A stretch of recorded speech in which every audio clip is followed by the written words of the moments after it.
us is to recognize, and in these situations, we have to put the best interests of the organization first.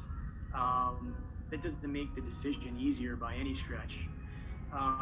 But one of the things that I do feel we were able to do, even though it was a very hard decision to make, was recognizing that with where we're transitioning to as an organization after 13 years, or excuse me, after 12 years of high performance, it would probably be we'd be in a little bit of denial to think that we at some point after that amount of time, especially after the summer of 2016, we wouldn't have to transition our team, purely based on the fact that we have high goals and high aspirations to one day have another long run of high performance over consecutive years.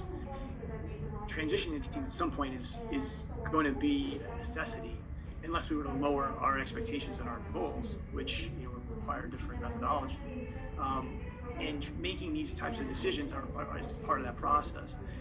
One thing I do feel good about is that given where Steven was going to be at the end of the year as an unrestricted free agent, the unlikely hood that we would be committing or be able to commit to that type of to what his market is, finding a situation where if we couldn't do that for him, finding a situation where he would be in a really good playing situation, which I believe he is, with a great organization in New Orleans, and also in a place that he would be able to get that type of security. So the fact it was done as an extended trade, I think is reflective of all the parties working together to find a solution that made sense for him, made sense for us, and obviously made sense for the Pelicans.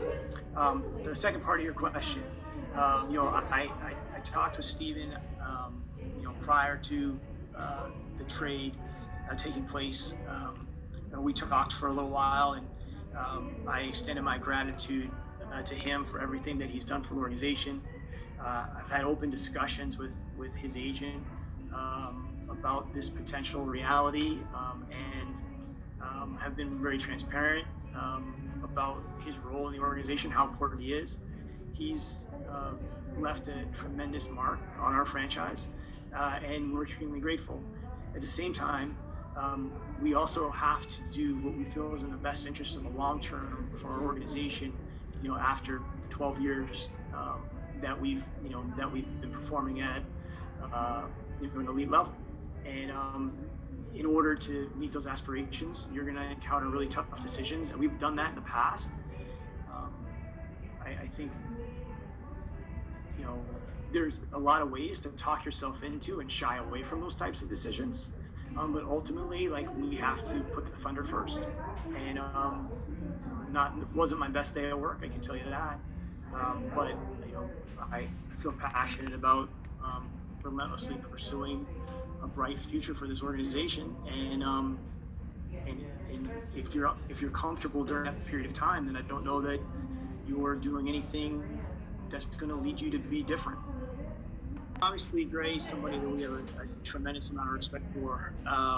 Right now, with our roster situation, we have to sort through a tremendous amount of other decisions before we can get to adding any other players. But I've been in touch with his representation and keeping tabs on that.